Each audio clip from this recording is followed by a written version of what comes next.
ఇక్కడున్న ఆంధ్రప్రదేశ్లో డ్రైవర్స్ మీరందరూ అవును సార్. సో అది ఉమ్మడి రాజధాని అని చెప్పి మీరు అటు వెళ్ళిపోయారు, హైదరాబాద్కి వెళ్ళిపోయారు. ఇది మన ఉమ్మడి రాజధాని అని చెప్పి. అవును సార్. సో మీరు ఎక్కడ మీ బేసిక్ ఈ సవారీ అంతా ఎక్కడ చేస్తారు? Hyderabad local sir. మొత్తం ఎంతమంది ఉన్నారు మీరు? మన మోటార్ ఫీల్డ్కి ఒక 2000 మంది ఉంటాం సార్.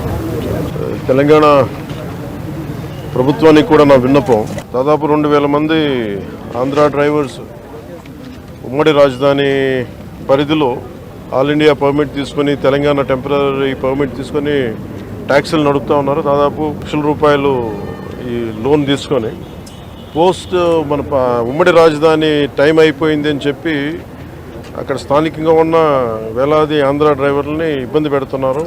సో ఇది నాకు రాత్రి నా దృష్టికి వచ్చింది, ఇప్పుడు నా దృష్టికి వచ్చింది. నా అపీల్ టు తెలంగాణ గవర్నమెంట్కి, అలాగే తెలంగాణ డ్రైవర్స్ సోదరులకు కూడా నా విన్నపం, ఆంధ్ర డ్రైవర్ ప్రతినిధులు కూడా మీ పొట్ట కొట్టాలని కానీ, తెలంగాణ డ్రైవర్ సోదరులు పొట్టలు కొట్టాలని కానీ, వారి కుటుంబాల తాలూకు ఆ సంపాదనని దెబ్బ కొట్టాలని కూడా ఎవరికి ఉద్దేశం లేదు. కానీ ఉన్న పరిస్థితుల్లో ఇప్పుడు మన ఉమ్మడి రాజధానికి ఉన్నాం కాబట్టి ఉన్న పరిస్థితుల్లో వాళ్ళు లోన్లు తీసుకొని బండ్లు నడుపుకుంటూ వెళ్ళారు, ఇంకా నడుపుకుంటూ ఉన్నారు. నడుపుకుంటా ఉంటే ఈ పరిస్థితుల్లో మనకి గొడవలు దేనికి? నా అప్పీల్ టు తెలంగాణ డ్రైవర్ సోదరులు కూడా నా అప్పీల్ ఏంటంటే, తెలంగాణ సంక్షేమం కోసం, తెలంగాణ బాగు కోసం కోరుకునే వ్యక్తుల్లో నేను చాలా బలమైన వ్యక్తిని. ఆంధ్ర రాజధాని కూడా ఇక్కడ బలంగా ఎందుకు ఉండాలి, లేదంటే ఆంధ్ర అభివృద్ధి ఎందుకు ఉండాలి అని ఎందుకు కోరుకుంటున్నానంటే, భవిష్యత్తులో ఇలాంటి రాకూడదనే, ఉత్పన్నం అవ్వకూడదనే నా కోరిక. అందుకనే ఆ పరిధిలోనే మేము చేసుకుంటూ వెళ్ళిపోతూ ఉన్నాం. 1,00,000-2 లక్షలు లోన్లు తీసేసుకున్నాం.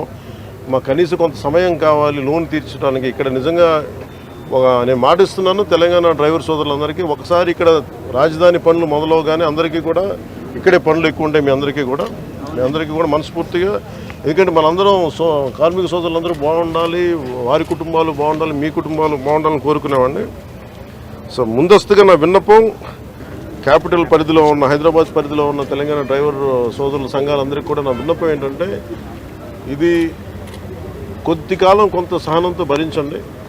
మీరు వేరు, మేము వేరు కదా, మనందరం ఒకటే. కాదు, ఈ పరిధిలో నేను అర్థం చేసుకోగలను, కొంచెం మాకు సమయం ఇవ్వండి. పాపం డ్రైవర్ సోదరులకి, ఆంధ్ర డ్రైవర్ సోదరులకి కొంచెం సమయం ఇవ్వండి. సమయం అని కోరుకుంటాను ముందస్తుగా. అలాగే తెలంగాణ ప్రభుత్వ సహకారాన్ని కూడా, తెలంగాణ రోడ్ ట్రాన్స్పోర్ట్ డిపార్ట్మెంట్ కూడా నేను కోరుకుంటా ఉన్నాను. దయచేసి మీ పరిధిలో, మీ దృష్టిలో పెడుతున్నాను. అలాగే నా తరపు నుంచి కూడా నేను కన్సర్న్ మినిస్ట్రీ కూడా నేను లెటర్ రాస్తాను. Thank you.